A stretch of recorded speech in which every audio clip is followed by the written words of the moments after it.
प्यारे स्टूडेंट, आज हम कक्षा 6 की वसंत पाठ्य पुस्तक में से पाठ 3 नादान दोस्त का अगला हिस्सा पढ़ेंगे। चिड़िया बेचारी इतना दाना कहाँ पाएगी कि सारे बच्चों का पेट भरे।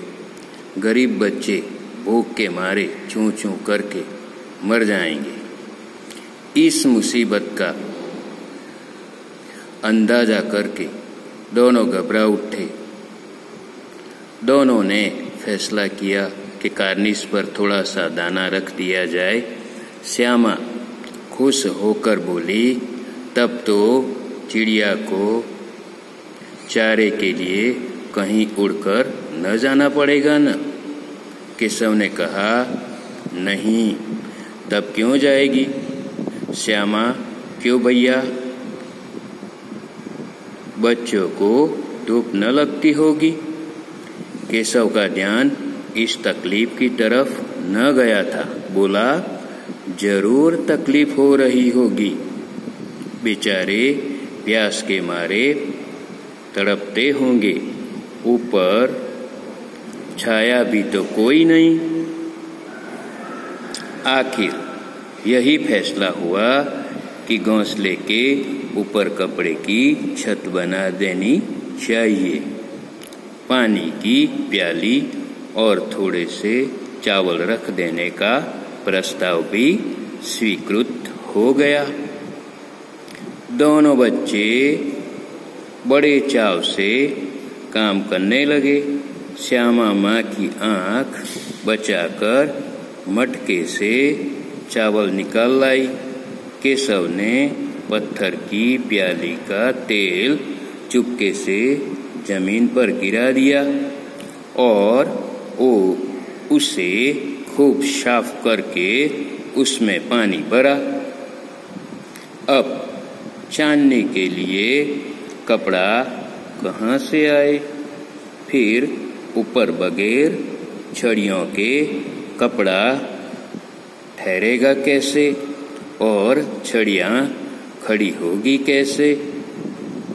केशव बड़ी देर तक इसी उधेड़बुन में रहा। उधेड़बुन का मतलब है सोच विचार में। उसने ये मुश्किल का भी हल ढूंढ निकाला।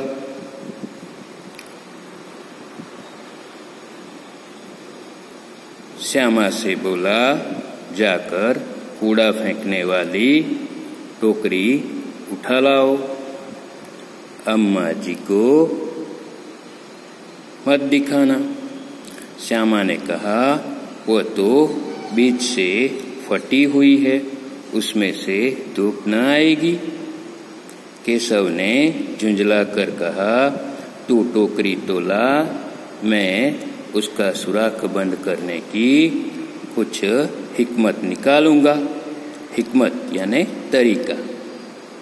आइए आगे देखते हैं।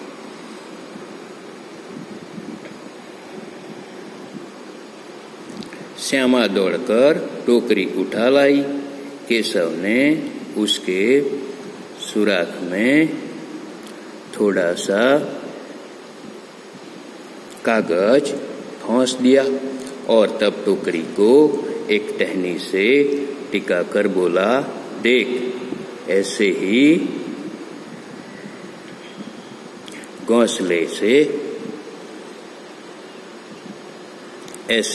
घोंसले पर उसकी आड़ कर दूंगा, तब कैसे धूप जाएगी?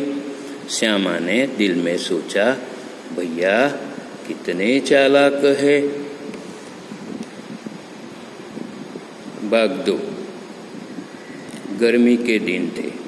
बाबूजी दफ्तर गए हुए थे। अम्मा दोनों बच्चों को कमरे में लेकर सुला रही थी और खुद सो गई थी। लेकिन बच्चों की आंखों में आज नींद कहाँ?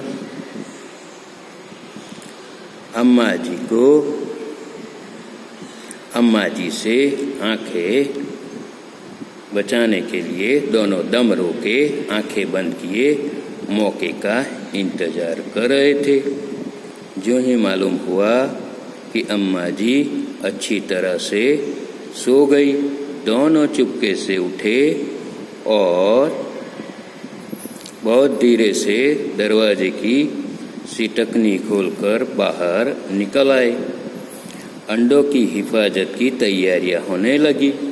केशव कमरे से एक स्टूल उठा लाया, लेकिन जब उससे काम न चला तो नहाने की चौकी लाकर स्टूल के नीचे रखी और डरते डरते स्टूल पर चढ़ा।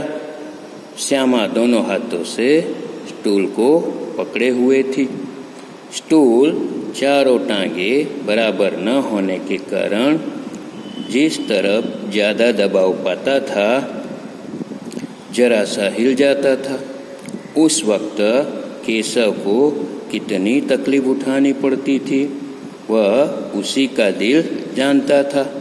दोनों हाथों से कार्निश पर पकड़ लेता और श्यामा को दबी आवाज में डांटता, अच्छी तरह से पकड़ वरना उतरकर बहुत मारूंगा।